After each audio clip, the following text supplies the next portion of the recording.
ঠাকুর শ্রীরামকৃষ্ণ এক সময় মাকে বলিয়াছিলেন, কামারপুকুরের ভিটাটি একেবারে ছেড়ো না, সেইখানে থাকবে, শাক বুনবে, শাক ভাত খাবে আর ভগবানের নাম করবে।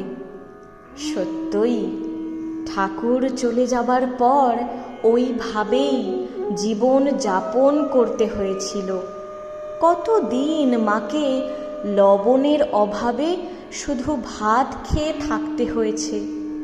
এত কষ্টের মধ্যেও মা কাহাকেও নিজের এই অবস্থার কথা জানান নাই।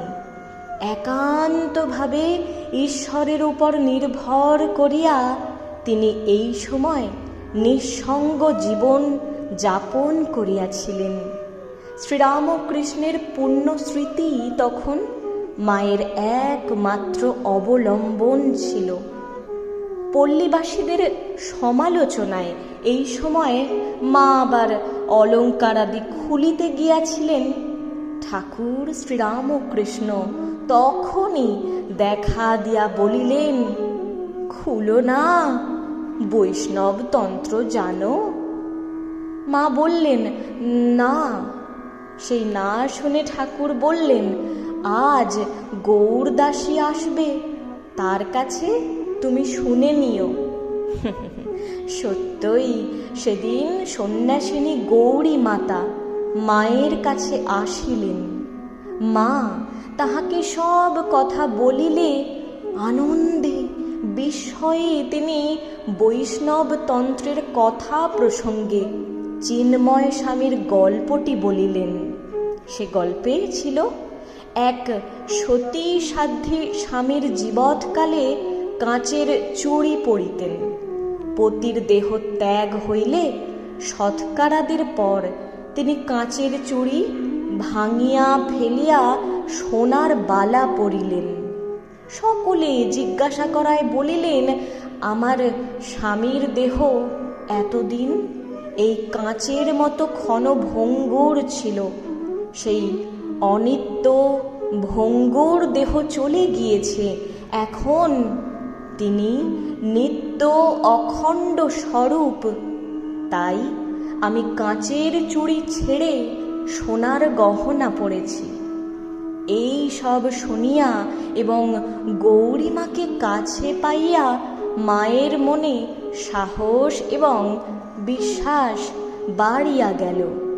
বিরহ ব্যথা অসহ্য হইয়া উঠিলে শ্রীরামকৃষ্ণ দর্শন দিয়া তাহার সকল দুঃখ দূর করিতেন।